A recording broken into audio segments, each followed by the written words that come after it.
The seals and the trumpets have already begun. The rapture and tribulation are coming soon. But nothing says the events of the seals, trumpets, and bowls has to happen all in the tribulation. The first seal. Revelation 6:2. I looked, and behold, a white horse.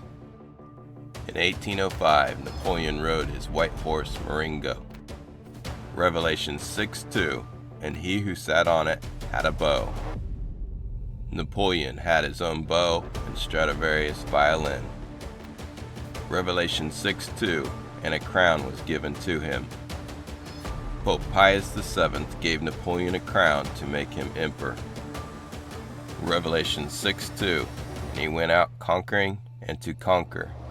And so Napoleon did just that. The second seal is broken in 1815. Revelation 6:4. And another, a red horse, went out. At the Battle of Waterloo, the Duke of Wellington defeated Napoleon upon his red chestnut horse. Revelation 6:4. And to him who sat on it, it was granted to take peace from the earth, and that men would slay one another. The Duke of Wellington gave power to rule back to the British, but the people did not want to be back under the rule of the British.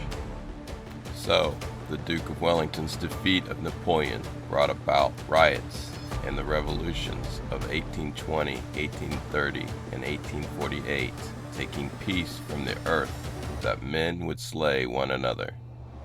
Revelation 6:4. And a great sword was given to him.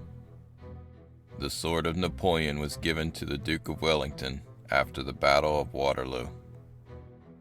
The last two seals might possibly be coincidence, but the breaking of the third seal has 6 things that have to line up besides being in line with the last two seals.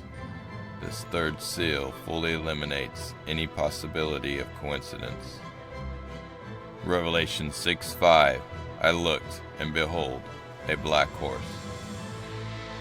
Iron Horse was the name given to the first trains, and they were black. Revelation 6:5. And he who sat on it had a pair of scales in his hand. A pair of scales is one word in Greek that means yoke or heavy burden. And the word in Greek can be by. In 1847, Karl Marx was riding the black iron horse, put in place in 1836, from his home in Brussels to London to start the communist kingdom, as he had in and by his hand the yoke, heavy burden of 2 books, The Poverty of Philosophy and the German Ideology, which were used in writing the framework for the communist kingdom, finalized as the manifesto of the Communist Party. Revelation 6:6. A quart of wheat for a denarius, and 3 quarts of barley for a denarius. The Greek word koinix, translated as a quart, was the Roman daily portion of wheat grain given to one average person, and a denarius was the daily wage of the average person in the 1st century. Because of the loss of potato, wheat grain, and rye grain crops from 1845 to 1846, there was famine in the land.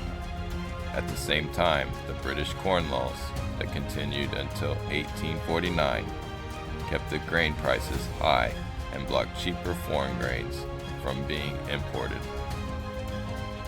In 1847, as Karl Marx was coming to London on the black iron horse, the wheat prices rose so high as to make a quart of wheat, or the same amount of wheat used in the standard 2-pound loaf of wheat bread, cost a day's wages. At the same time, 3 quarts of barley cost a day's wages. Revelation 6:6. And do not damage the oil and the wine. In 1847, the price of whale oil had increased to very high prices due to whales being hunted to almost extinction. And since you can use this oil to cook with, they would not want to burn damaged with lamp oil.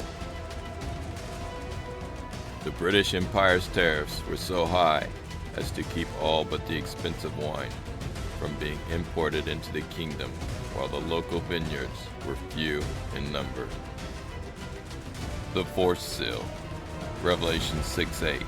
I looked, and behold, an ashen horse, and he who sat on it had the name Death, and Hades was following with him.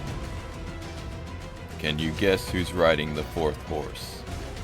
To find out, go to WhyAlive.com.